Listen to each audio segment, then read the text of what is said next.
Muy buenas tardes, bienvenidos al Ateneo de Santander, que esta tarde tiene a una invitada excepcional, que se llama Marta Martínez Novoa, es psicóloga y acaba de publicar un libro que ya va por la tercera edición, que se titula El síndrome de la chica buena. Tengan en cuenta que hoy no tenemos aquí libros para vender, para que ustedes puedan comprarlos y que luego la autora los firme. ¿Y por qué?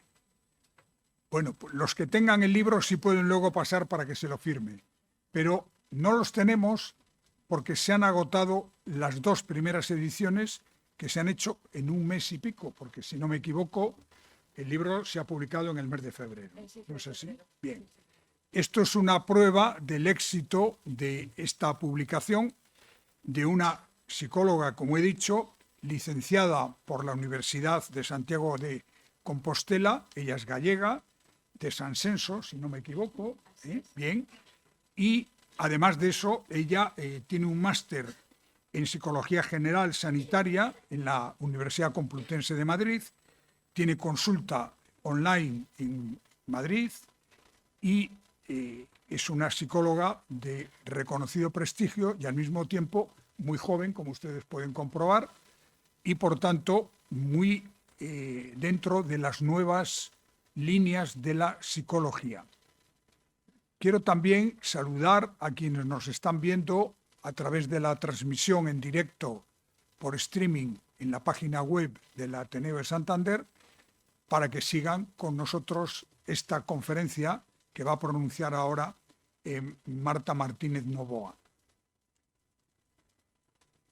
En octubre del año 20 abandonó Madrid, la ciudad donde había vivido durante los últimos 4 años, para comenzar su propio proyecto como psicóloga autónoma en San Censo, Pontevedra, que además es su ciudad natal, ciudad que ahora está de moda por la presencia del rey Juan Carlos allí de una manera casi constante. No quiero entretener más ni entretenerles más, porque lo importante es escuchar a Marta Martínez Novoa, que nos va a hablar, lógicamente, de este libro que acaba de publicar, El síndrome de la chica buena, y sí decirles que cuando ella termine su disertación, ustedes podrán hacer preguntas, que yo estoy seguro que ella va a estar encantada de responderlas aquí, y al final, si alguien tiene el libro, puede acercarse para que se lo dedique y se lo firme. Y muchísimas gracias a Marta Martínez Novoa por estar esta tarde aquí con nosotros. Muchas gracias.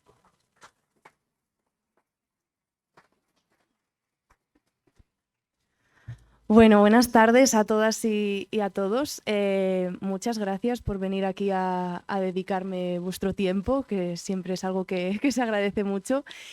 Y bueno, vamos, como bien comentaban, vamos a hablar un poco sobre este síndrome de la chica buena, ¿no? Que no sé si por aquí os suena de algo, si es algo con lo que estáis familiarizados, si es algo que os suena de nuevas. Bueno, habrá un poco de todo, ¿no? Bueno, pues este síndrome de la chica buena, así para aterrizar un poco en lo que es y que todos lo sepamos y nos entendamos, aunque de primeras parece que es una enfermedad, ¿no? Esto de síndrome como que parece que suena a trastorno, a enfermedad, nada más lejos de la realidad. Es más bien un patrón de comportamiento, de relación con una misma y con los demás, que tiene muchísimo que ver con sentirse válida a través de darse a los demás, ¿no? A través del cuidado de los demás, dejándose a una misma en último plano, a través de una gran preocupación, ¿no? por el que dirán, y a través de todo aquello que hace que, bueno, que al final pretendamos ser como los demás esperan que seamos, teniendo en cuenta que obviamente esto de los demás no es un ente homogéneo que tenga unas ideas totalmente claras y estáticas, ¿no? de lo que tenemos que ser. Por eso es tan complicado esto, ¿no?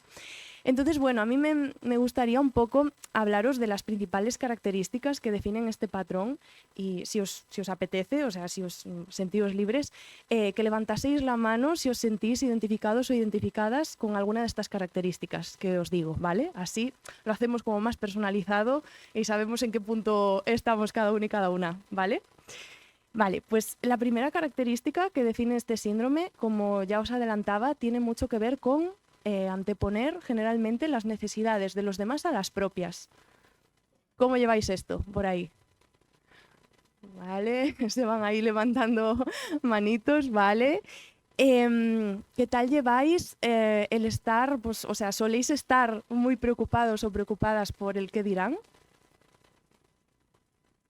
Por ahí sí, ahí más o menos, hay un poco de todo, ¿no? Las que decís no tajantemente, algunas que sí, otras que más o menos, vale, muy bien. ¿Y diríais que tenéis una gran autoexigencia y una gran hiperresponsabilidad? ¿Cuánto de eso por aquí hay? Bastante también, vale. ¿Y cuántas o cuántos de vosotros diríais que os cuesta mucho tomar decisiones, incluso las más cotidianas como ¿me compro este pantalón o este otro? Y estoy ahí 2 horas dándole vueltas. Por ahí también. Vale, vale. Bueno, hay aquí chicas y chicos buenos, ¿eh? Parece. Vale, y otra que es muy habitual, ¿cuántos de aquí diríais que tendéis a reprimir vuestra ira? Porque creéis que no está bien sentir ira o enfado.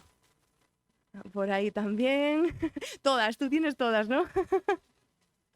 Vale. ¿Y el conflicto, qué tal os lleváis con el tema de los desacuerdos con los demás? ¿Soléis evitarlo? ¿Soléis afrontarlo? Evitación. Es lo que más escucho desde aquí, ¿no? Vale. Muy típico también de este patrón, ¿no? Que se tiende a evitar. Vale, bueno, pues veo, por algo estáis aquí, supongo también, ¿no? Escuchando una charla sobre el síndrome de la chica buena, veo que hay bastantes personas que os identificáis, ¿no? Con estas características. Y como os decía, o sea, no os preocupéis, no salís diagnosticados de aquí, ni mucho menos, porque como os digo, esto no es un trastorno, pero sí que es un patrón al que prestarle atención, ¿no? Porque al final el estar toda la vida viviendo para la imagen que creemos que damos, ¿no? Y que creemos que tenemos que dar, vivir para solo el cuidado de los demás, etcétera, es que no es vivir, ¿no? Al final, ¿dónde queda una misma, ¿no? Por eso yo siempre digo que al final las consecuencias de todas estas características que os acabo de comentar, a ver si os identificabais o no, terminan en que acabes siendo personaje secundario de tu propia vida, cuando se supone que de tu propia vida tendrás que ser protagonista, ¿no? Que para algo es tu vida. Bueno, os hablo de todo esto, ¿no? Que como veis tiene este síndrome este nombre, perdón, del síndrome de la chica buena. En psicología también se llama síndrome de sobreadaptación, ¿no? Es como el nombre un poco más técnico.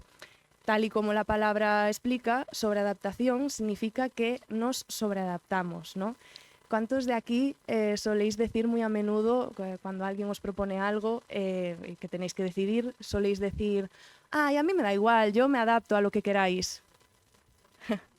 Vale, por las risas y las manitos levantadas veo que esto también ocurre. Bueno, esta es una de las características centrales, ¿no? Que no os había comentado antes porque os quería explicar pues, un poco de dónde viene también este nombre técnico, ¿no? Que es que al final tenemos este patrón de sobreadaptarnos a los demás de manera indiscriminada e irreflexiva. Estas 2 palabras son muy importantes para entenderlo porque, claro, yo de primera si os hablo aquí de capacidad de adaptación, yo creo que todos estaremos de acuerdo en que es algo muy positivo, ¿no? Al final, de hecho, yo siempre lo digo en consulta, yo creo que la inteligencia tiene mucho que ver con nuestra capacidad de adaptación. Pero es que incluso la capacidad de adaptación debe tener sus límites, porque si no, volvemos a lo mismo. Si yo me adapto continuamente a todo, ¿dónde quedo yo? ¿No? ¿Dónde quedan mis necesidades? ¿Dónde queda pues que a veces yo también tome un papel un poquito más cómodo y se adapten los demás a mí también en cierto modo, ¿no? Entonces, bueno, como os decía, por eso se llama síndrome de sobreadaptación y por eso se le ha puesto este nombre un poco más coloquial de síndrome de la chica buena. Que yo entiendo que de primeras, ya hemos analizado, ¿no? El por qué se llama síndrome y de primeras lo de buena también quizás suena raro, ¿no? Porque al final todos queremos ser buenos, ¿no? Lo deseable es que seamos buenos y buenas. Y por supuesto que sí. El problema está también en cómo a veces hemos entendido socialmente la bondad, ¿no? Que muchas veces hemos aprendido que tiene mucho que ver con únicamente sacrificarte por los demás, con ser súper correcta siempre o súper correcto, con la contención más que con la expresión de emociones, ¿no? Claro, todo esto, si os fijáis, otra vez volvemos a lo mismo. ¿Yo dónde estoy? ¿Dónde está mi espontaneidad? ¿Dónde está mi sensación de relajación con la vida, ¿no? Entonces, claro, la bondad no es que sea un problema, pero sí el cómo la hemos entendido a veces, ¿no? Por eso yo en el libro hablo mucho de las falsas exigencias de bondad, que son estas que os acabo de definir, ¿no? Que tienen que ver con sacrifícate, sacrifícate, sacrifícate, ¿no? Y yo siempre hablo de que, bueno, quizás hay una diferencia entre sacrificarte y esforzarte, ¿no? Porque creo que todos estaremos de acuerdo en que esforzarnos, hombre, es bastante importante para esta vida, ¿no? Desde luego, para conseguir las cosas que queremos, para que nuestras relaciones prosperen y sean sanas, bueno, para todos los ámbitos, pero es que es muy diferente esforzarte que sacrificarte perdiéndote a ti, ¿no? Entonces yo creo que esa es una de los primeros pasos, ¿no? Que a veces tenemos que dar para entender que, bueno, que nuestra bondad, iba a decir que tiene límites, pero no es que la bondad tenga límites tampoco, sino esta bondad malentendida, ¿no? Entonces, otra pregunta que surgía, por ejemplo, cuando estaba escribiendo el libro, ¿no? Mi editora me decía, bueno, pero ¿esto qué es? ¿Un libro para que ahora seamos malas o malos todos? Ni mucho menos, ¿no? Al final es para encontrar un punto medio, ¿no? Algo que, pues que muchas veces también me preguntan en las entrevistas, ¿no? Que hacemos pues ahora que estamos con la promoción del libro, es que, por ejemplo, de cara a las nuevas generaciones, ¿cómo lo hacemos, ¿no? Para seguir educando en estos valores de bondad real, pero al mismo tiempo también teniendo en cuenta, oye, que mis criaturas no caigan en este síndrome, ¿no? Y yo siempre digo lo mismo, que yo creo que a veces se nos olvidan los matices y los puntos medios, ¿no? Más todavía en una sociedad, opino que bastante polarizada como estamos ahora mismo, ¿no? Que creemos que si algo no es bueno, ya es malo, si algo no está bien, ya está mal. Y quizás hay un punto medio, ¿no? Quizás podemos transmitir perfectamente a nuestras criaturas, a nuestros hijos, hijas, ¿no? Que por supuesto que es importante empatizar con los demás, cuidar de los demás, escuchar a los demás, pero que eso no está para nada reñido con priorizarse a uno mismo, ¿no? Con poner límites, con decir a veces que no, con a veces poder equivocarte y que te sigan queriendo a pesar de que te equivoques, ¿no? Entonces, bueno, os hablaba ahora, ¿no? de esto de ese punto medio en educar a nuestras criaturas. Pero claro, ¿cómo hemos sido educados nosotros y nosotras? Ahí hay un punto interesante a ver, ¿no? Al final, bueno, aquí estamos muchas personas de diferentes generaciones, ¿no? Pero yo creo que si algo tenemos en común todas es que no hemos recibido mucha educación emocional, ¿verdad? Exacto, no nos han hablado de emociones, no nos han hablado nunca de qué hacer cuando estoy triste, qué hacer cuando estoy enfadada, como os decía antes, ¿no? Que al final muchas veces tendemos a reprimir esta ira porque creemos que es algo negativo, ¿no? De hecho, se habla mucho de emociones positivas y negativas, que no digo que esté mal, ¿no? Pero a mí me gusta mucho llamarles emociones agradables y desagradables. ¿Por qué? Porque creo que el ponerle la connotación positiva o negativa ya nos da a ver como de esto vale, esto no vale, ¿no? Y no, en realidad todas las emociones son súper necesarias porque todas aparecen para cubrir una función, ¿no? O sea, todas aparecen para darnos un mensaje. Por ejemplo, cuando estamos contentos, el mensaje que nos envía esa emoción es compártelo, disfrútalo, vívelo, ¿no? Cuando estamos tristes, el mensaje es hay algo que no va bien, también compártelo, busca ayuda, busca apoyo, busca reparación, ¿no? Cuando tenemos vergüenza, pues también hay ahí una función, ¿no? De no hagas esto, que igual socialmente no está bien visto, ¿no? Que a veces ni siquiera es así el mensaje que nos da la emoción, ¿no? Pero siempre nos da un mensaje al que vale la pena atender como mínimo. La envidia, ¿no? Que también tiene muy mala prensa.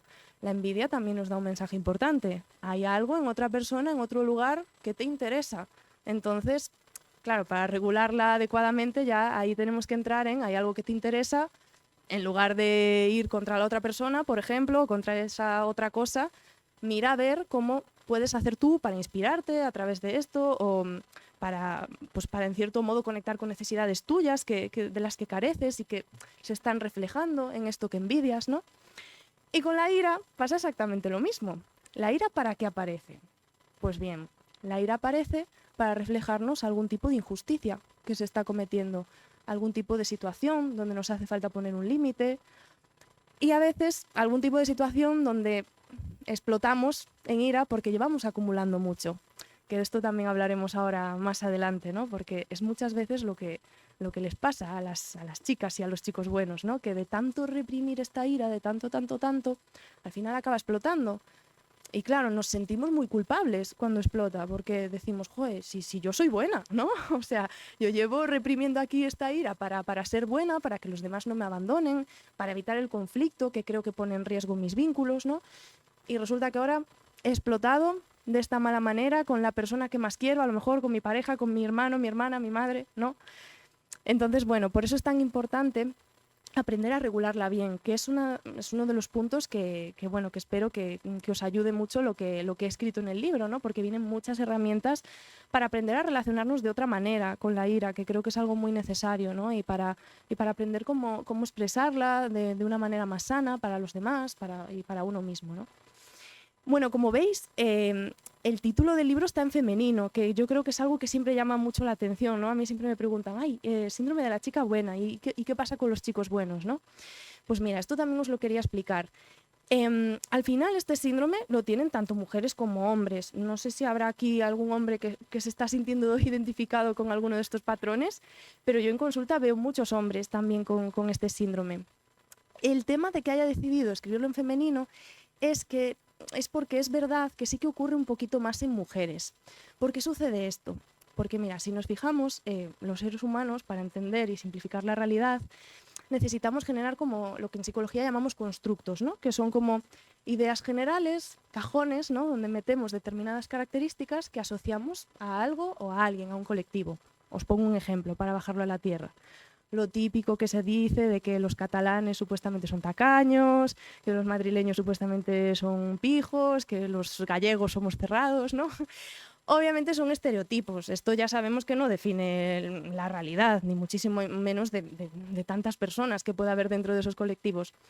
Pero sí que es verdad que, bueno, nos ayuda a construir estereotipos. Y si os fijáis, acerca de lo femenino y de lo masculino también hay muchos estereotipos. Es decir, también hay muchas ideas asociadas, ¿no?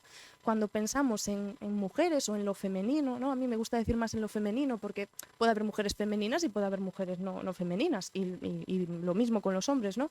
Pero cuando pensamos en lo femenino, si os fijáis, solemos pensar en la dulzura, en la complacencia, en la contención, la corrección, la vulnerabilidad, la fragilidad, la sumisión incluso, ¿no? Y cuando pensamos en la masculinidad, quizás tendemos más a pensar en la fuerza, en la frialdad, en el priorizarse a uno mismo para alcanzar el éxito, ¿no? Obviamente, es lo que os digo, esto no define para nada la realidad de todas las mujeres ni de todos los hombres, pero son estereotipos.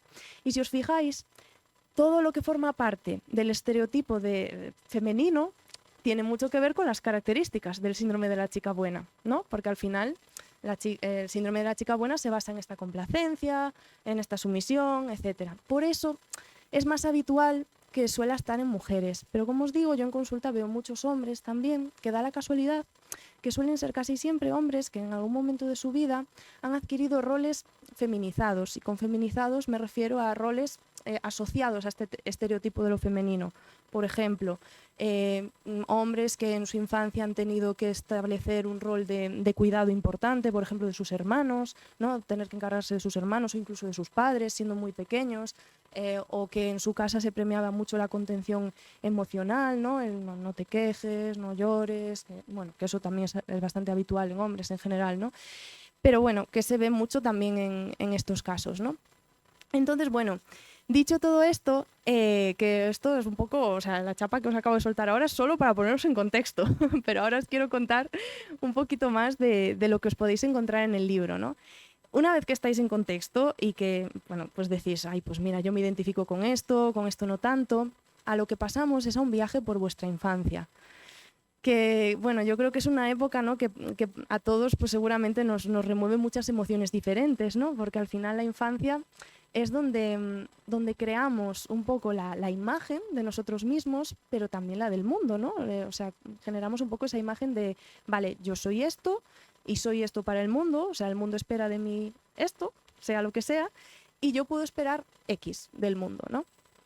Entonces, aquí también os voy a pedir un poco de vuestra participación, porque hay muchas frases, ¿no?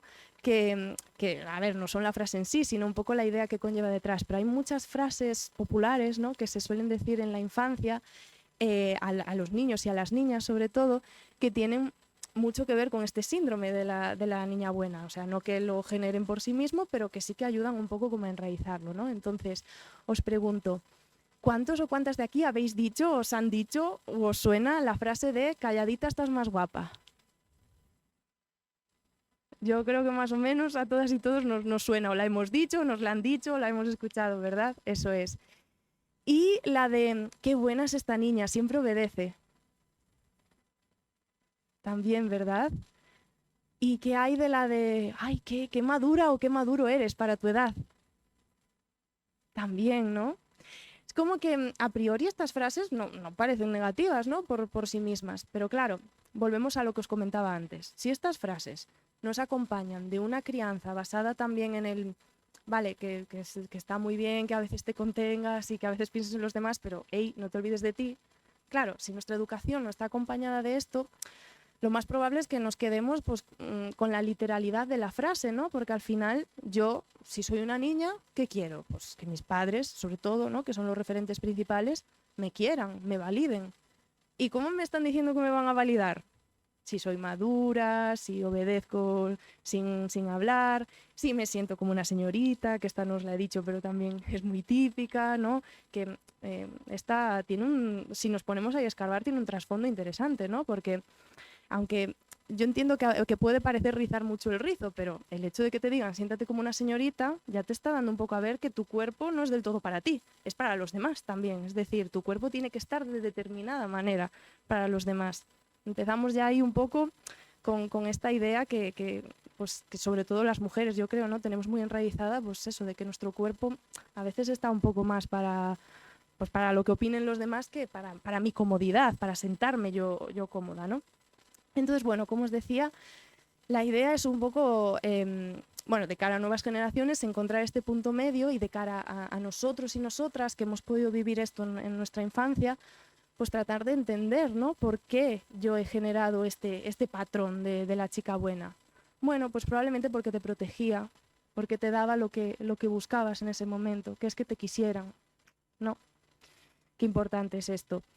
En este punto, y es algo que repito también muchísimo en el libro, no quiero para nada que nos quedemos con la idea de, bueno, todo lo que vamos a hablar de la infancia es para echar la culpa a nuestros padres, porque lo hicieron fatal.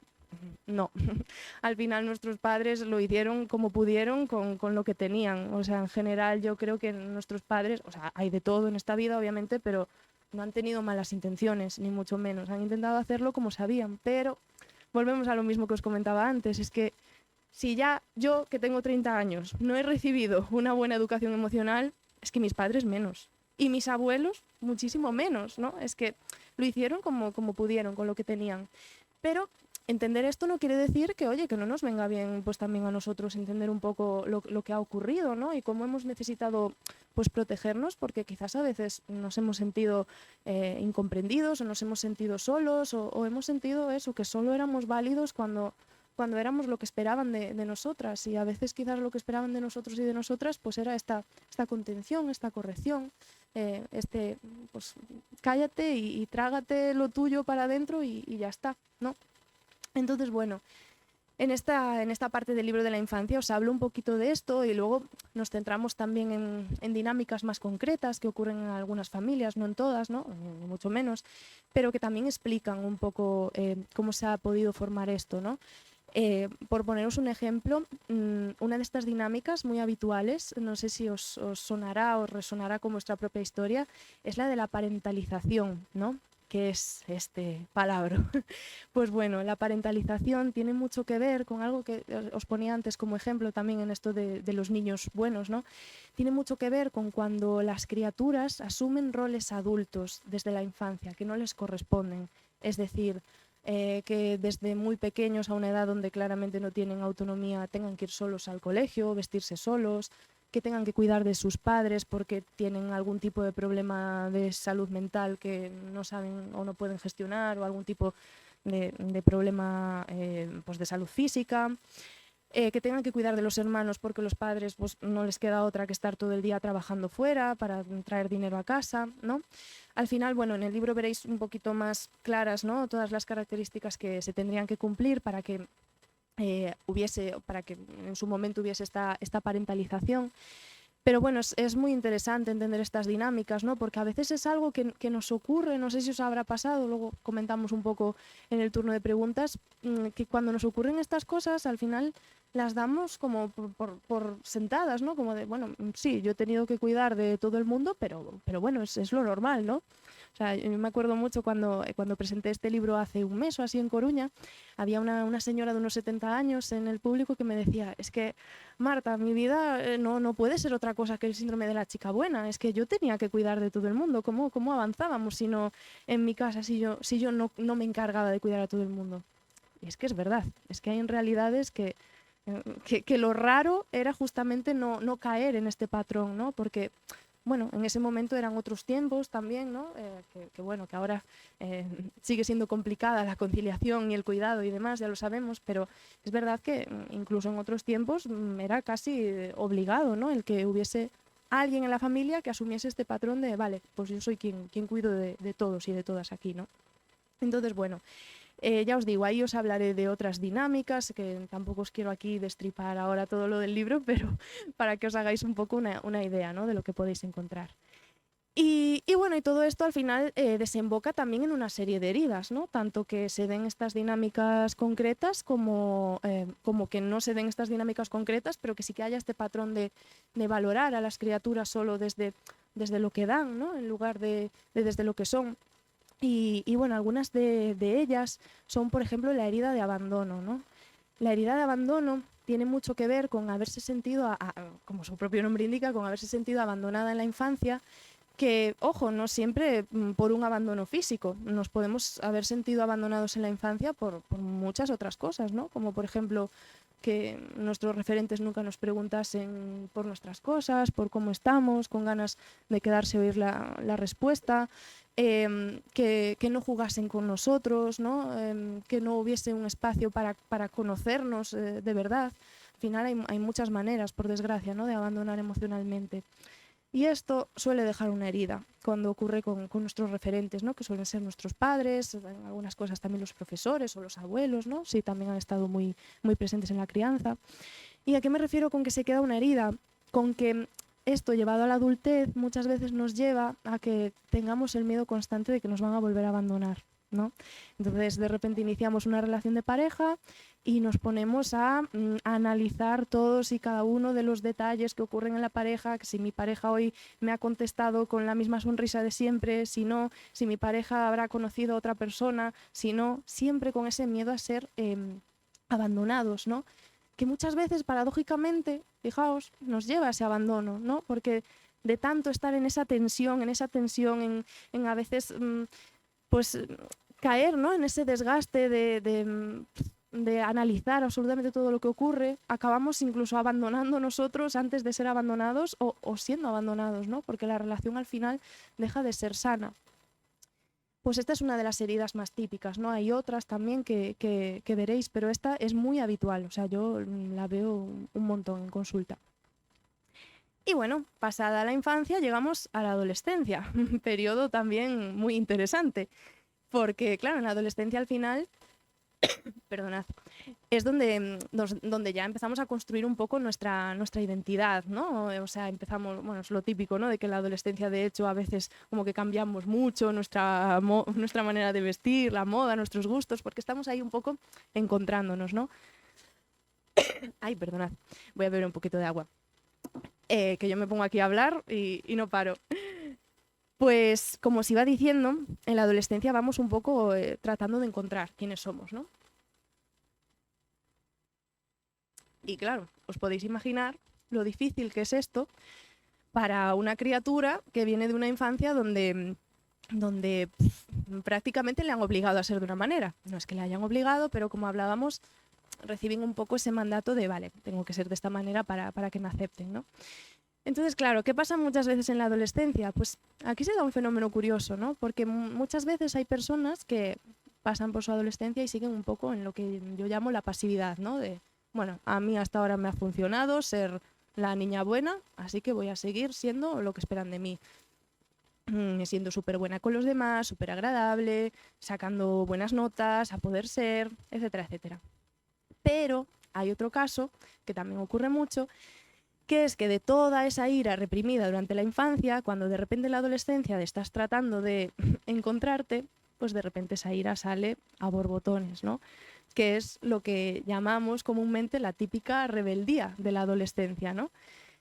Claro, yo aquí también siempre hago una diferenciación, ¿no? Entre lo que es rebeldía y lo que es libertad, porque no es lo mismo, ¿no? Aunque lo pueda parecer. Rebeldía tiene que ver con hacer justo lo contrario a lo que los demás esperan de mí.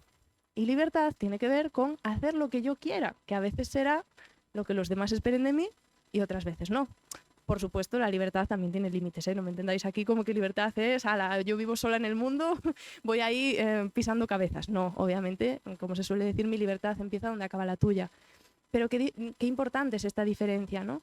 A veces en la adolescencia nos quedamos un poco más en esa rebeldía, en ese voy a hacer todo lo contrario, voy a ser la oveja negra, ¿no? Y claro, esto tampoco nos acerca a nuestra versión más real, a nuestra esencia, ¿no? Entonces, bueno, puede ser una etapa complicada, ¿no? Para gestionar un poco esa ira que surge de repente y que llevabas toda tu vida teniendo el mandato de, oye, que esto tengo que reprimirlo, ¿no? Entonces, bueno, llegamos a la adultez, ¿no? Y claro, esta parte del libro, ¿no? Donde os hablo de la adultez, la he separado en dos partes diferentes, ¿no? Una es toda la parte en referencia a la vida adulta contigo y otra es la vida adulta con los demás, claro. Esta parte de la vida adulta contigo la centro un poco en varias preguntas que he ido recopilando a lo largo de mis años en consulta, que tampoco son tantos, pero bueno, ya unos poquitos llevo, y que son las preguntas que suelen traer a consulta las personas que luego vemos que, pues, que sí que puede haber un patrón ahí de síndrome de la chica buena, ¿no? Que son ¿por qué no soy feliz si lo tengo todo? ¿Por qué me siento tan tonta, tan torpe socialmente? ¿Por qué no me quiero? ¿Por qué estoy agotada mental y emocionalmente? ¿No? Bueno, pues en el libro tendréis ahí muchas respuestas o al menos muchas reflexiones para que podáis llegar a vuestras respuestas. Aunque algunas de ellas, seguro que con lo que hemos ido hablando hasta ahora, ya alguna respuesta vais teniendo, ¿no? Porque al final, qué agotador es convivir con este patrón, ¿no? Con estar continuamente exigiéndote ser eso que los demás esperan, etcétera, ¿no? Esto quizás explica ese cansancio mental, por ejemplo, ¿no? Perdón. Y después, hablando un poco de la vida con los demás, pues os hablo de los principales tipos de relaciones que suelen tener las chicas o los chicos buenos, ¿no? Que como os podéis imaginar no suelen ser muy sanas, por desgracia, ¿no? Suelen ser relaciones muy centradas en la asimetría, ¿no? Suele haber una gran asimetría. ¿A qué me refiero con esto? A que, claro, imaginaos, ¿no? Si hay una persona en el vínculo que es la única que cuida a la otra parte y ella pues no habla nunca de sus necesidades, no se queja, no se enfada, no nada, al final hay un desequilibrio, ¿no? Ahí hay una persona que está siendo cuidada y otra que está pues en segundo plano, ¿no? Estas son un poco las llamadas relaciones de codependencia emocional, ¿no? Se habla mucho de la dependencia emocional, pero no tanto de la codependencia. Y es interesante, porque la dependencia emocional, como seguramente a todos nos suena un poquito, tiene mucho que ver, ¿no? con depender de que la otra persona esté ahí para yo estar bien, para regular mi estado de ánimo. Siento que, vamos, que solo puedo estar bien si estoy con esa persona. Pero la codependencia tiene que ver con la dependencia a la dependencia. Y me explico. Tiene mucho que ver con depender para estar bien de estar cuidando al otro. Es decir, que yo solo me sienta bien si cuido del otro. si el otro me necesita, porque me hace sentir válida, porque me hace sentir útil. Si os fijáis, otra vez, la misma dinámica de siempre, ¿no? Entonces, pues las relaciones de codependencia y dependencia emocional, porque claro, hay una persona que codepende y la otra que depende, ¿no?, de este cuidado, son muy habituales con patrones del síndrome de la chica buena. Después se dan también mucho las relaciones paradójicamente basadas en el conflicto. Y claro, os digo paradójicamente porque antes acabo de decir, ¿no?, que las chicas buenas suelen evitar el conflicto. Pero paradójicamente a veces terminan en relaciones muy conflictivas. ¿Por qué? Porque quizás en relaciones, por ejemplo, de pareja, ¿no?, que establecen en la adultez, es donde por fin se dejan mostrar un poco, ¿no? Dejan salir un poco esa versión más genuina. Entonces, claro, ahí sale toda esa ira que ha estado reprimida con otras personas y en otras situaciones, ¿no? Es como que se desplaza la ira. Que este desplazamiento de la ira es un proceso muy interesante también, porque no solo pasa de esta manera, ¿no? Muchas veces también pasa, seguro que alguna vez os ha pasado, de que, por ejemplo, ¿no?, vuestro jefe, vuestra jefa, os dice algo que no os gusta nada, entonces decís, bueno, me tengo que callar porque es mi jefe, es mi jefa, no puedo decir nada, ¿no? Pero después, sin embargo, cogéis el coche, vais por la carretera y alguien no pone un intermitente y es como, ¡oh! De repente ahí como que soltáis todo, ¿no? Que sí, que os ha cabreado que esa persona no haya puesto el intermitente, pero bueno, quizás ahí también se está desplazando la ira, ¿no?, de otros momentos, por ejemplo, lo de vuestro jefe, donde no la habéis soltado, ¿no? Pues esto es un poco lo que pasa también con estas relaciones que yo en el libro le llamo de perro-gato, porque me gusta mucho utilizar metáforas. Creo que es mucho más útil hablar con metáforas que todos podamos entender y acordarnos que hablar con palabras técnicas, que al final, pues sí, a mí como psicóloga me viene muy bien, pero a la población general, ¿qué le importa saber que algo se llama, ¿no?, concretamente de X manera? Entonces yo le llamo las relaciones de perro-gato, ¿no?, porque son ahí basadas en el conflicto, la reconciliación, el conflicto, la reconciliación, ¿no? Es como un ciclo sin fin. Nos enganchamos a ese ciclo sin fin como quien se engancha a un juego, ¿no?, que da dinero cada X jugadas supuestamente. Pues ahí nos quedamos enganchados. Se activan, de hecho, los mismos mecanismos cerebrales que con el juego, ¿no? Y otro tipo de relación muy habitual son las relaciones líquidas, es decir, las relaciones donde no hay compromiso, ¿no? Muchas veces no es que las chicas o los chicos buenos busquen este tipo de relación, pero sí se encuentran inmersos ahí, porque muchas veces todos estos miedos, todas estas heridas hacen muy complicado que la persona se pueda abrir del todo a alguien, ¿no? Entonces, pues terminan en relaciones que tampoco se abre la otra persona, entonces se genera esta superficialidad, o muchas veces, por esto que os comentaba antes también de la herida de abandono, también paradójicamente acabamos eligiendo quedarnos en vínculos donde pues la otra persona sí que, o sea, no es que nos abandone a lo mejor, pero que está ahí de manera intermitente, ¿no? Como que nos da migajas. Es lo que en psicología llamamos profecía autocumplida, ¿no? El que estás tan pendiente de que algo no pase, de que algo no pase, de que algo no pase, que al final terminas modificando tus creencias, que acaban modificando tus actos y acaba pasando eso, ¿no? Es decir, tengo miedo a que me abandonen, hago todo lo posible para que no me abandonen, entonces no hablo de mí, me porto genial, tal. La otra persona quizás percibe que eso no es genuino, que eso no es real, y al final acabo siendo abandonada, ¿no? Esto es un ejemplo de tantos que podría haber, ¿no?, de esta profecía autocumplida. Entonces, bueno, ahí tenéis también en esa parte del libro pues todo un compendio de características que podéis ir identificando para, lo primero, reconocer cuando una relación no es sana, porque claro, yo ahora os estaba aquí hablando de estos son los tipos de relaciones insanas, ¿no?, que suelen tener las chicas buenas. Ya, pero ¿cómo lo reconocemos, no? Porque como os decía antes, si ya no hemos tenido mucha educación emocional, educación en cuanto al amor sano hemos tenido cero patatero directamente, ¿no? De hecho, todo lo contrario, lo que hemos aprendido del amor lo hemos mal aprendido completamente, ¿no? Que hemos aprendido a través de las películas, de los libros y demás, que el amor todo lo perdona, que el amor es únicamente sacrificio, que el amor todo lo puede, que solo hay un amor verdadero. Bueno, esto parece muy bonito, pero claro, cuando estás en una relación de maltrato, por ejemplo, que te digan que el amor todo lo perdona, complicado, ¿no?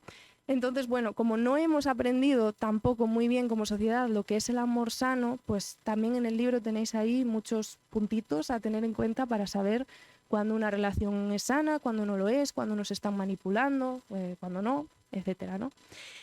Y bueno, dicho esto, pues pasamos a la parte yo creo que más dulce del libro, que es cuando por fin, después de entendernos, de rebuscar en nuestra historia, nuestra infancia, adolescencia, adultez, relaciones, pues ahí es cuando os doy un poquito herramientas, ¿no? Que al final es lo que todos queremos y venimos buscando.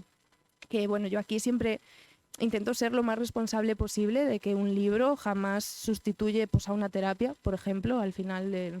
En un libro considero que no se puede hablar de verdades absolutas porque es imposible entender y saber la situación concreta de cada persona, ¿no? Y creo que ahí tenemos que ser muy, muy cautos, ¿no? de los consejos que lanzamos, porque lo que para ti puede ser estupendo, para otra persona puede ser nefasto, ¿no? Entonces, ahí no encontraréis como tal que yo os venga aquí a dar las verdades absolutas de cómo dejar de ser chica buena, pero sí os voy a dar muchas claves para empezar a trabajar en facetas de vuestra vida que os pueden ayudar muchísimo, al menos a salir de donde estáis. Facetas como la autoescucha, que parece una chorrada, pero aprender a escucharse a una misma, qué importante. Cuando vivimos para los demás no nos escuchamos en absoluto a nosotras mismas. Es que a veces no hablamos de nuestras necesidades porque es que tampoco sabemos cuáles son. No nos hemos escuchado, ¿no? Entonces nos vienen herramientas para aprender a escucharnos, para aprender a autocuidarnos, qué importante también, ¿no? Sin caer en el egoísmo, que es también algo que en consulta trabajamos mucho, ¿no? De, jo, Marta, pero si hago esto igual soy egoísta, ¿no? Bueno, o quizás te estás autocuidando, ¿no? Hay una diferenciación ahí, ¿no? Herramientas para trabajar vuestra autoestima, herramientas para aprender a comunicaros mejor, que también es algo que nos hace mucha falta a todos, ¿no? El aprender a pedir sin pisar a los demás, el aprender a aceptar los límites de los demás sin perder los nuestros, ¿no?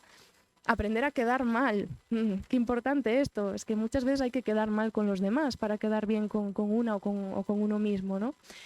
Entonces, bueno, ahí tenéis, como os digo, una serie de herramientas para trabajar con vosotros y con vosotras mismas y también para vuestras relaciones, ¿no? También saber un poco quizás cuándo dejar una relación que quizás no está siendo muy sana, cómo mejorar las relaciones que ya tenemos, ¿no? Y pudiendo ponernos a veces también en el centro. Entonces, bueno, ahí tenéis un poco pues toda esa parte. Así que bueno, por mi parte, yo daría paso a las preguntas, no sé cómo lo veis. Perfecto. Quienes quieran hacer alguna pregunta, por favor que hagan una seña, le pasaremos el micrófono, porque es muy importante que las personas que nos están viendo a través de la página web del Ateneo escuchen también la pregunta, no solamente la respuesta. Así que, por favor, quien rompe el fuego. Que es lo más difícil siempre. Ah, mira, por ahí hay una mano levantada. Hola, buenas tardes. Hola, buenas. A ver, ha estado muy interesante, ¿eh? Es que has tocado muchas cosas Muchas importantes. gracias. Muchas gracias. Vamos a ver, ¿qué pasa cuando una persona deja de cuidar a otra y siente ese nido vacío que parece que ya no sirve para hacer otra cosa? Y tiene que aprender a hacer cosas diferentes. Yo creo que eso es la fórmula para salir de ese pequeño hoyo, ¿no? Conocerse, o sea, conocer lo que te pasa y cómo solucionar ese vacío. Claro, es complicado. Cuando no has tenido práctica, tenido práctica para cuidarte a ti misma, ¿cómo lo haces? Eso es. Muy buena pregunta, muy buena pregunta. Te la agradezco mucho porque es un tema importante, ¿no? Porque al final el dejar de cuidar a alguien es un duelo también, ¿no? Que a veces pensamos que los duelos, o sea, no sé el caso concreto, ¿no? Pero pensamos que los duelos es solo porque alguien fallece, ¿no? Pero los duelos es cualquier pérdida. A veces es incluso una pérdida de... pues por ejemplo que cambio de trabajo, me jubilo, ¿no? En la jubilación hay un duelo muy importante también, ¿no? De repente mi vida cambia y me tengo que reconstruir. Entonces, tal cual tú dices, qué difícil es cuando tienes que reconstruirte, reencontrarte y reconocerte cuando llevas toda tu vida o gran parte de tu vida o muchos años cuidando, ¿no? de otra o de otras personas. Bueno, ahí no queda otra que dedicarte tiempo, ¿no? Que es algo que suena muy manido, pero me explico lo que quiero decir. O sea, dedicarte tiempo no es simplemente llevarte puesta, ¿no? Que no te queda otra, sino que es dedicarte tiempo incluso a hablar contigo misma, ¿no? Un poco a hacerte esas preguntas que le harías a la persona que más quieres, ¿no? De, oye, ¿cómo estás realmente? ¿No? Decírtelo a ti misma, ¿cómo estoy realmente? ¿Me gusta mi vida tal y como es? ¿Qué cosas me gustaba a mí hacer antes, en otros momentos de mi vida, cuando, pues, por ejemplo, no estaba cuidando, ¿no? a esta persona? ¿O qué me da ahí curiosidad? ¿Qué me gustaría empezar a hacer que toda la vida he tenido ahí pendiente y al final por falta de tiempo, por falta de motivación no he hecho nunca? Sé que parece una chorrada, pero de verdad que esto ayuda muchísimo más de lo que pensamos, porque en general nadie nos solemos dedicar ese tiempo a decir, vale, ¿quién soy yo realmente, no? ¿Qué cosas me gustaban? ¿Qué cosas me pueden gustar? Y poquito a poco ir dando pequeños pasitos en el día a día que vayan pues reconstruyendo esa vida propia, ¿no? Que a veces no se tiene efectivamente cuando se cuida a otra persona, ¿no? A ti. Ahí. Y por ahí también.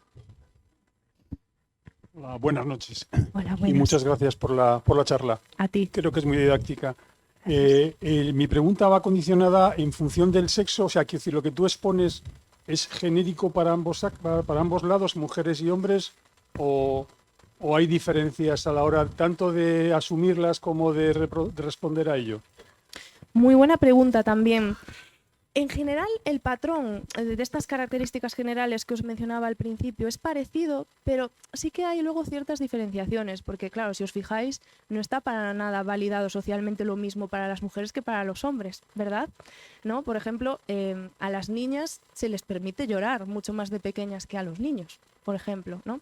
Entonces es verdad que ahí ya entra un poco también en juego los mandatos, ¿no? que había en casa de cada uno, ¿no? lo que se reforzaba, pero que siempre tenga que ver un poco con este sacrificio por los demás, con esta contención, ¿no? O sea, puede variar, ¿no? Al final lo que se espera según los mandatos que hay en cada casa, pero el patrón general, si hablamos de síndrome del chico bueno, en este caso, tiene que ver con que haya un anteponer lo de los demás a lo propio. No sé si me explico. Más o menos. Si no, pregúntame, que intento explicarme mejor.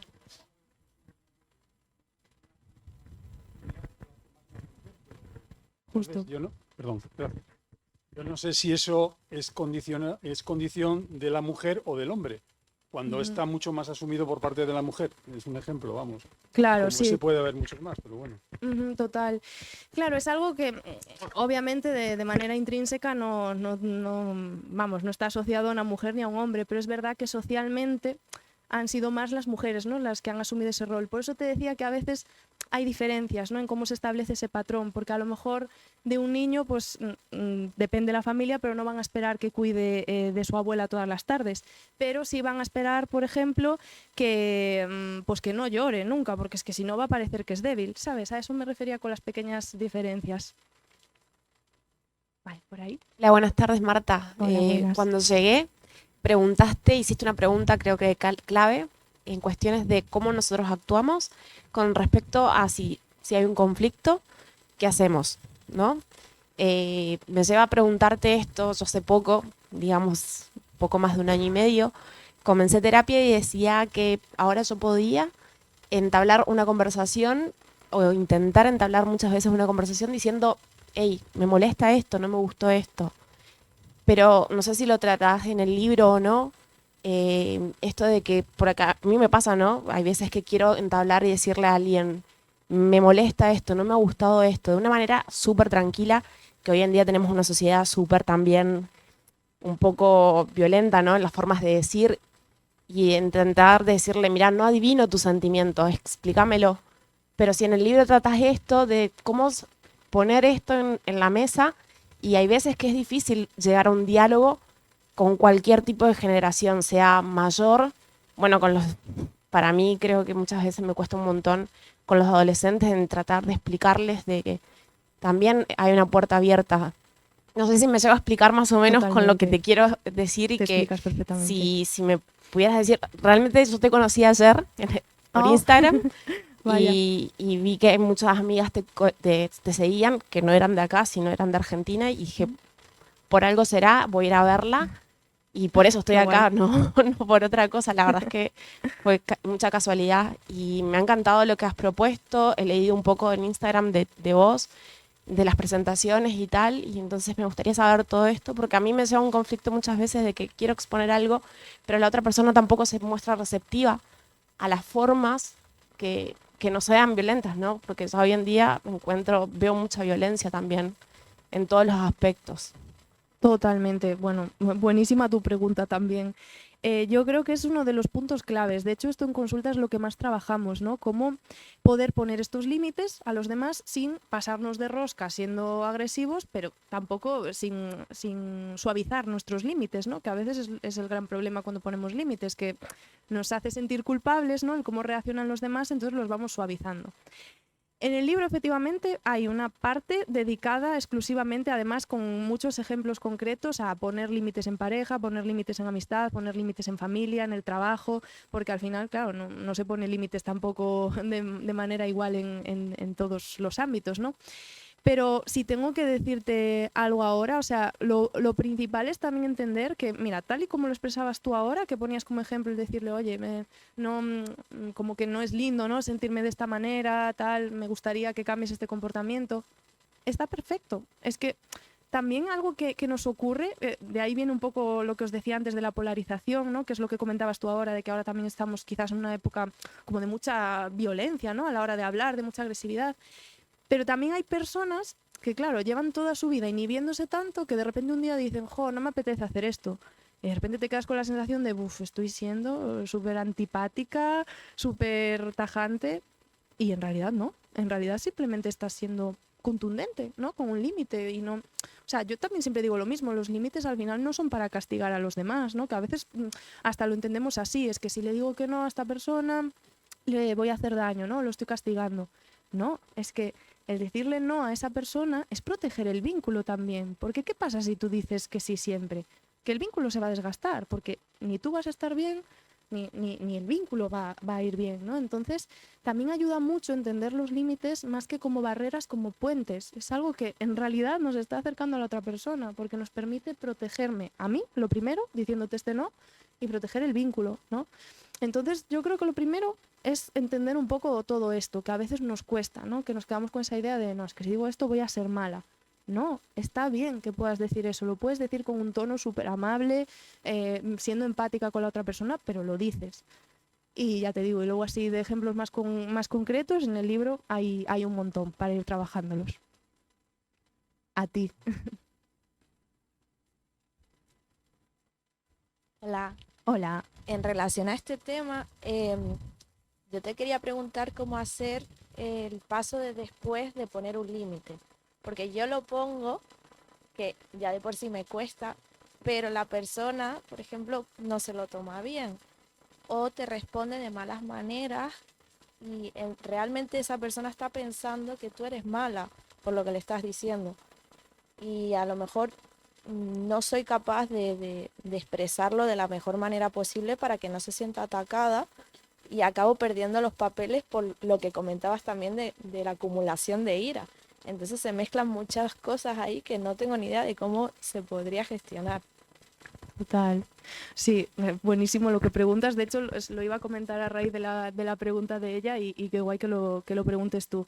Claro, es que ahí se juntan muchísimos factores, ¿no? Por un lado, lo que decías de la acumulación de la ira, que ese ya es trabajo de una misma que muchas veces pues, necesitamos a un profesional que nos acompañe, ¿no? Para aprender a regular nuestra ira de manera sana y a no estar ahí reprimiendo hasta que se acumula y explota, ¿no? Pero después, por otro lado, está el punto de que, claro, las personas de tu entorno, suponiendo que tú fueses una chica buena, ¿no? Pues al final las personas de tu entorno están muy acostumbradas a que te adaptes a todo, a que digas que sí a todo, a que nunca te quejes. Claro, entonces, ¿qué pasa cuando tú empiezas a poner algún límite, a decir, pues esto no lo voy a hacer porque no me viene bien o esto no me apetece hacerlo? Claro que las personas de tu entorno van a decir, pero ¿qué está pasando aquí? De hecho, a mí con mis pacientes me pasa mucho, ¿no? Cuando trabajamos en consulta el tema de los límites, a las pocas semanas vienen y me dicen, Marta, qué desastre, es que me están diciendo que deje la terapia, porque es que me está viniendo fatal, porque ya no soy la de antes, ¿no? Y es como, claro, que de eso se trata, de que no seas la de antes, ¿no? Entonces, yo aquí siempre recomiendo dejar un periodo de adaptación, porque igual que para nosotras es difícil, a nosotras y nosotros es difícil poner límites, para las personas cercanas que los aceptan, en realidad también es como un proceso, ¿no? Porque están acostumbrados a nuestra versión complaciente, por así decirlo. Entonces yo siempre recomiendo dejar un periodo de adaptación para todos, eso sí, ser muy firme en aguantar, transitar, ¿no? esa frustración que da el que no acepten tus límites, pero dejar este periodo de adaptación. ¿Qué pasa el tiempo y la persona no se adapta a tus límites y pone pegas y tal? Pues entonces ahí a lo mejor lo que hay que replantear es la relación. O más que la relación, porque sé que a veces no es tan fácil, por ejemplo, cortar relación con una madre, por ejemplo, ¿no? O con un padre. Replantearte un poco la prioridad que le das a esa relación. Que sé que no es fácil tampoco, pero pues a veces, yo qué sé, imagínate que tienes este conflicto con tu madre y tu madre espera que vayas a comer ahí todos los días, pero todos los días que vas a comer con ella hay conflicto. Bueno, pues reducir un poco los días que vas a comer ahí, por ejemplo, que sé que es algo que es difícil, ¿eh? Esto en consulta a veces lo estamos trabajando durante sesiones y sesiones y sesiones, porque es muy difícil a veces. Pero muchas veces el alejarte un poco de las personas que no aceptan tus límites permite incluso que la relación sea mejor, sea de más calidad en los momentos de encuentro que hay, ¿no? Entonces, bueno, sé que es un tema muy complicado, pero espero haberte dado al menos un poquito de respuesta para tener un poquito de claridad. A ti.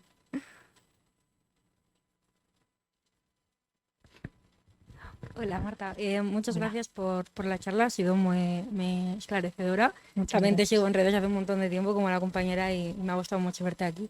Más que una pregunta, porque has contestado ya todo, es como un poco una reflexión que he ido haciendo a lo largo de tu exposición. Y es que yo de pequeña siempre he sido muy buena, siempre la típica niña calladita que me invitaban a los cumpleaños porque era la buena ¿no? Y luego la adolescencia fue todo lo contrario, ¿no? Esa rebeldía.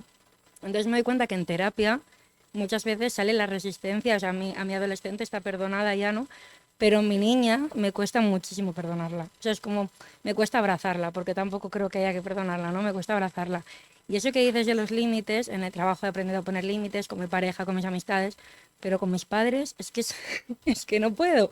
Porque igual les digo, no lo voy a hacer y lo acabo haciendo, porque se enfadan y lo acabo haciendo. Entonces, supongo, ¿no?, que es lo que dices, que no es lo mismo poner un límite en una amistad o en un trabajo tal, que cuando lo haces con tus padres, porque pues hay un vínculo ahí más así.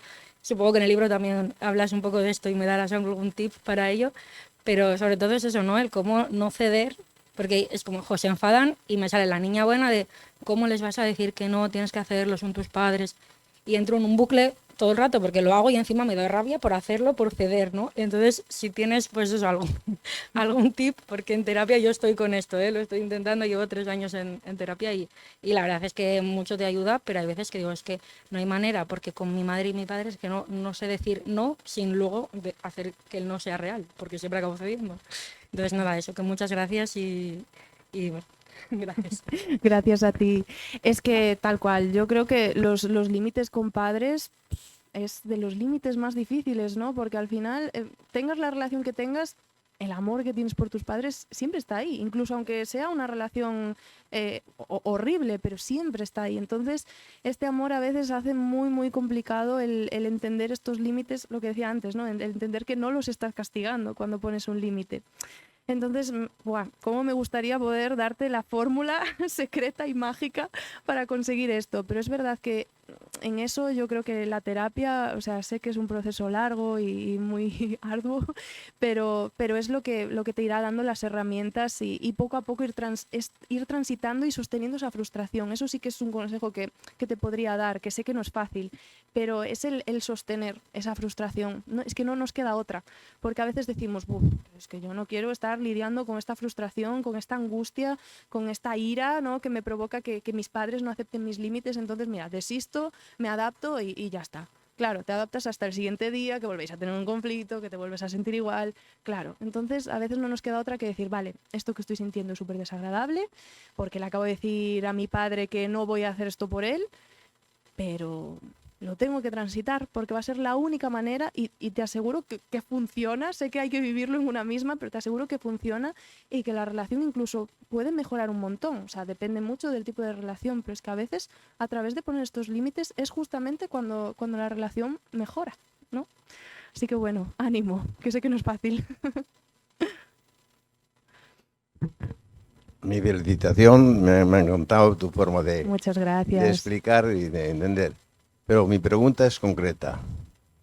Eh, ¿Qué piensas de chica, chico bueno o chico malo? Sí, me da dolor. Porque yo pienso que chica buena o chico bueno, para mí, pienso que es una virtud. Sí, Es mi pregunta. ¿Cuál es la tuya? Para mí, yo considero que el chico es una virtud. Y lo hemos visto en las familias, en todas las gentes, y siempre hay alguien que se carga con alguna cosa. Eso es lo que le llamamos la chica buena. Pero siempre es la mayoría de las veces muy querida, muy respetada esa persona. ujú. Claro, esto es un poco lo que os comentaba al principio. Al final, la bondad como tal, claro que no es algo malo, faltaría más. Pero es que todo tiene sus límites. Lo que no puede ser es, por ejemplo, dentro de una misma familia, que siempre sea la misma persona la que cuida a los demás, la que sostiene emocionalmente. Eso no es justo al final, ¿no? Entonces sí, está muy bien, está siendo muy buena, pero es que esa persona también tiene que cuidarse a sí misma y darse espacio, ¿no? En cuántas familias, por ejemplo, la madre o el padre o la abuela lleva toda la vida, por ejemplo, sin ir al médico prácticamente. O sea, lleva al médico a todo el mundo, lleva a la peluquería a todo el mundo, pero ella no va nunca. O le paga viajes a los hijos y a todo el mundo y ella nunca va de viaje, o él, ¿no? Ese es un poco el punto al que me refiero. ¿Sabes? Ya, entiendo que no es fácil, ¿eh? Entiendo que no es fácil y según en la generación en la que estemos, o sea, yo lo entiendo, puede ser difícil ver ciertas cosas. Pero bueno, te agradezco mucho la pregunta, que siempre viene bien matizarlo.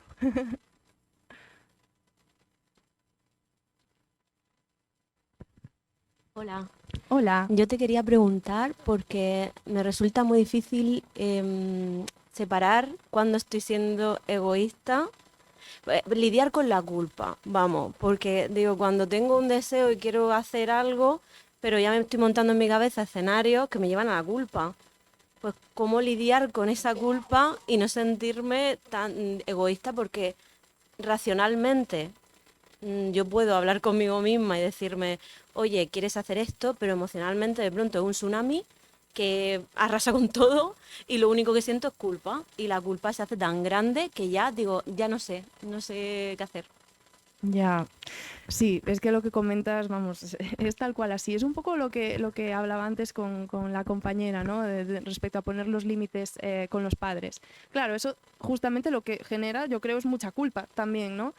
Y yo decía, es que no nos queda otra que sostener esa frustración y tal. Pues es que con la culpa es lo mismo, es que de verdad, ojalá poder decirte otra cosa, pero es que muchas veces cuando estás en ese camino de aprender a darte espacio también a ti misma, no queda otra vez es que decir, mira, he hecho esto sintiéndome culpable, pero lo he hecho. Te aseguro que a la larga esa culpa irá modificándose a otra cosa. Pero es que, claro, la culpa, como os decía antes, ¿no? De lo de las emociones que no son positivas ni negativas, claro, la culpa tampoco, es que la culpa también tiene su función, que es enseñarnos que hay algo que probablemente tengamos que reparar, ¿no?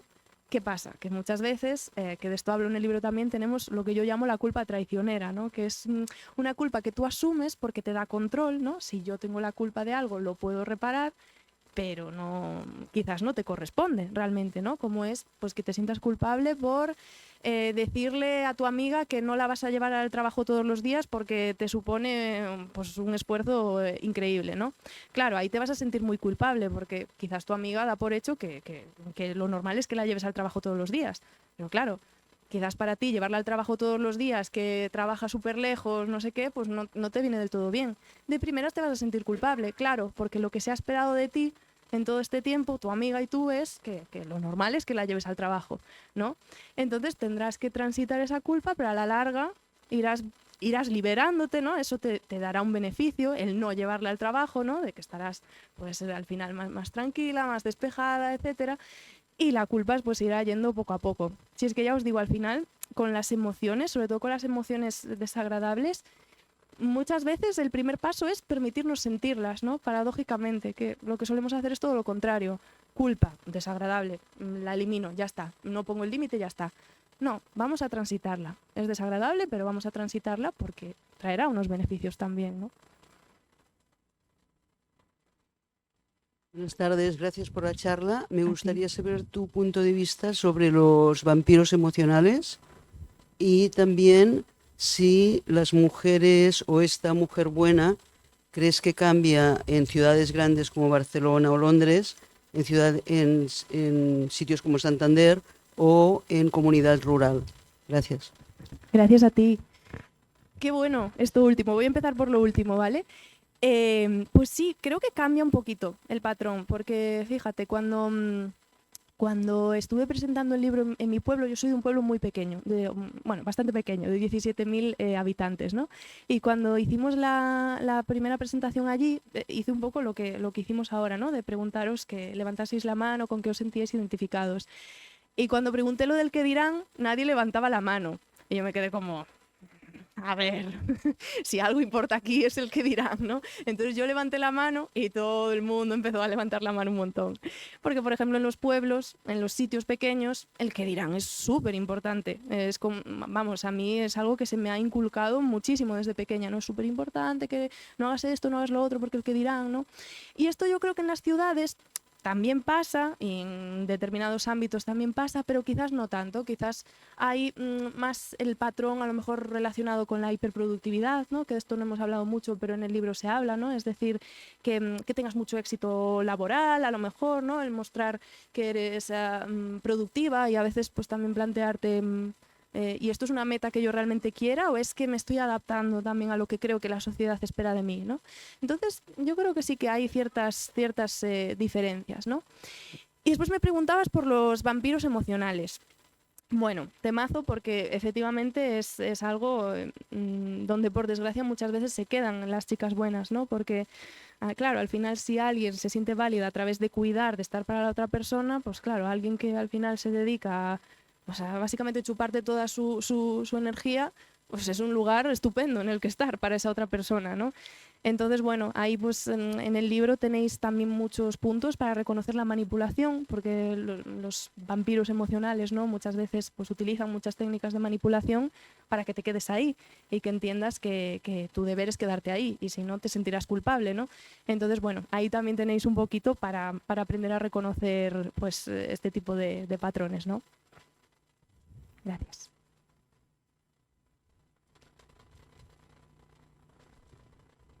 ¿Alguna otra pregunta? Pues entonces lo que procede es despedir con un fortísimo aplauso a Marta Martínez Novoa. Gracias. Gracias. Muchas gracias.